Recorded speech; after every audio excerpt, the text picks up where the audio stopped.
Good morning, everyone. Welcome back to our weekly creature feature here at the Schiele Museum. My name is Schiele Zimmerman. I am the live animal manager here.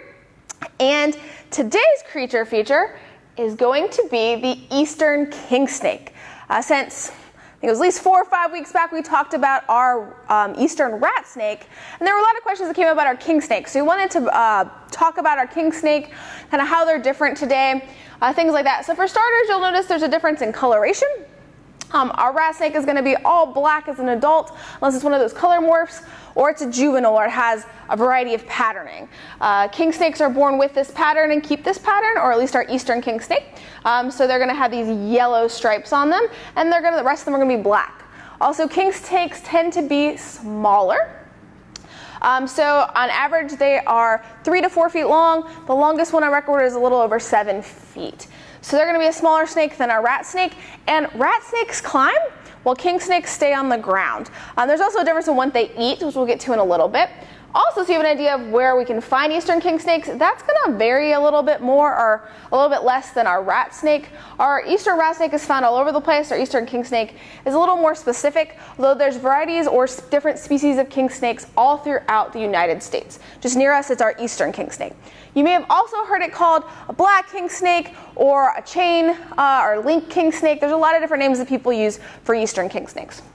So I think it's time that we meet a real live king snake to help us learn more about king snakes today. So I have my friend Obi with me. Give me one moment to get him out. He is an Eastern king snake.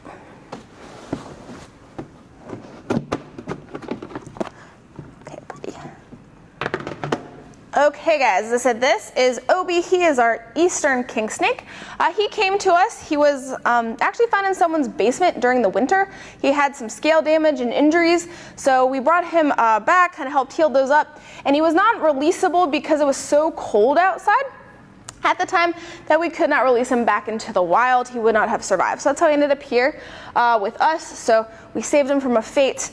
Someone's wife wanted to get rid of him, and the husband said, no, we're going to give him to the Schiele. So that's how he got here. We also don't know if he's a boy or a girl either. It's impossible to tell from externally. So we'll say he, but it may be something else. So just to give you an idea. Now we're talking about king snakes. So we talked about how they're different from rat snakes in case you see a rat snake. One of the biggest differences also has to do with what they eat. So let's start by asking you guys a question. Are snakes omnivores? So do they eat both meat and plants? Herbivores, they eat only plants, or carnivores, they eat only meat? I'm sure you guys got this. They are carnivores. Many snakes eat rodents, as we talked about with our rat snake. If you don't want a bunch of rodents around your house, keep the snakes around. So scientists actually calculated what would happen if we got rid of all the snakes in the world, and if we did that, we would be ankle deep in rodents in less than 1 month. So we need these guys. But what's special about our king snakes, our Eastern king snake here, is they can eat other venomous snakes. So they will eat copperheads and they will eat rattlesnakes. So these guys are great to have around. They're very non-aggressive. In fact, they are found in the pet trade too. And they eat those things that really could hurt us. So these guys are awesome snakes to have around in your backyard, nothing to worry about or be afraid of. Does anyone have any questions before I go into some other cool facts about king snakes?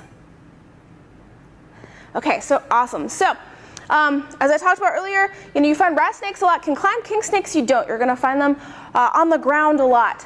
They do lay eggs. So they don't give live birth like our copperheads. So they'll lay eggs, they'll leave them there, and actually the eggs will hatch on their own. Those babies have to take care of themselves all by themselves. So that's going to happen on the ground. Snakes will sometimes go into holes or burrows in wintertime because it does get cold, and they will spend the winter together since they are cold-blooded animals. Now again, if you've forgotten, let's talk about how we know snakes are reptiles. It's one of our 4 types of reptiles. So first we said they're cold-blooded. They don't produce their own body heat like us. Another thing is, what are snakes covered in? So you guys got it, they are covered in scales. Another thing is what we talked about is snakes, at least the majority of snakes lay eggs, and they do not take care of their young, at least in the majority of cases. So that's how we know this guy right here is a reptile. Any questions at this time? Is their skin tolerant to poison ivy? She can die of poison ivy. A lot of reptiles don't have that problem as we do because it doesn't soak into their skin because of these scales. So it's not going to affect them like it's going to affect a mammal or a human because of how the oils soak into our skin. Theirs a little bit different. Their scales can be somewhat water resistant to help live in a natural environment. Okay, so as we talked about, what they eat and how they help us out, you may be wondering, why do they stick out their tongues? I'm sure you've actually seen Obi here stick out his tongue. Let's see if I can show you guys a little bit better. I don't think he wants to face the camera, though. He's a little bit shy this morning. There we go. No, he wants to go straight for it. Perfect. Thank you, Obi. Okay, so they stick out their tongues for the same reasons that we have our nose. So what do we use our noses for, guys? We use our noses to smell. So snakes do not have noses to smell, so instead they have tongues to help them smell. Their tongues are also forked. So if you think about how there's two tongues to a fork, that's kind of what a snake's tongue looks like. And it's like that so that basically the particles that they're smelling hit their tongues at different parts, and that tells them where their prey is. So they can tell where to find food. And that's also, right now he's in a new room in a new space. He's also smelling to make sure there's no predators, so it helps them in both ways with prey and predators. Can they swim? Can they swim? So king snakes you typically will not see swimming. I've had people see rat snakes, king snakes, other things in water, but it's not like your water snake. They're not going to go in deep and swim around, but they do need to soak in water. They obviously need to drink water. The soaking water actually helps them shed their skin. So if they're struggling with that or something, you may see a king snake in the water. You're just not going to see it out swimming in the middle of your pond or lake typically. Awesome. Okay, so another thing, what do you do if you see a snake? I know I get that question a lot. A lot of people are afraid of snakes. I've told you guys, why we need snakes. They're important to keep around. But the majority of snakes are not going to want to hurt you. So I want you guys to imagine for a moment, you're outside, minding your own business, having a wonderful day, and a stranger comes up to you. And that stranger's trying to mess with you, or hurt you, or do something that you don't want them to do to you. What are you going to do in response?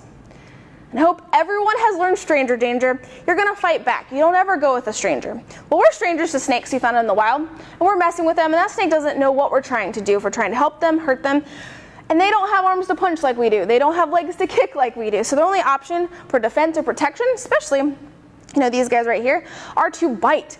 If they're cornered, they're going to want to bite to protect themselves. Now, if they can slither away, they're going to slither away. Another defense mechanism for a lot of different snakes, including our king snake, they'll musk, which usually make a really nasty smell and hopefully scare away predators. And another one for king snakes is they will actually rattle their tails in leaves and debris to try to sound like a rattlesnake because they overlap in some of their territories, so if you get close to a king snake.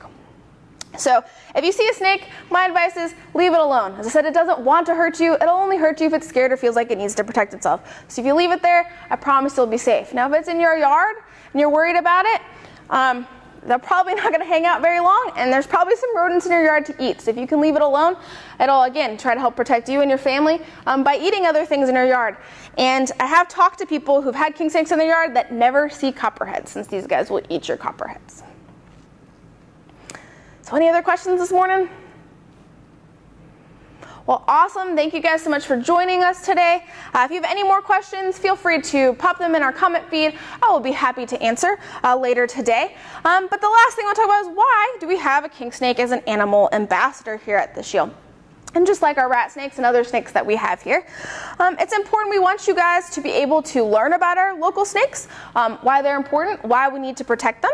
If you've been to the Schiele, you'll notice that we have a king snake on exhibit 2. It's a different one from Obi here. He's next to a copperhead who's next to a rat snake, so you can kind of look at them and tell the difference. So that we're protecting our snakes, making sure they're out there eating those rodents, in the case of eastern kingsnakes, eating those venomous snakes and helping us out. So these guys are great, and as I said, they're non-aggressive, so they're very easygoing, so they're easy to hold, easy to pet, so that's why they make great animal ambassadors. Well, thank you guys so much for joining us today. Join us next week for our Bug Week. We're going to be celebrating Bug Day all week, and we're going to do a creature feature on Madagascar hissing cockroaches. I know you guys are excited.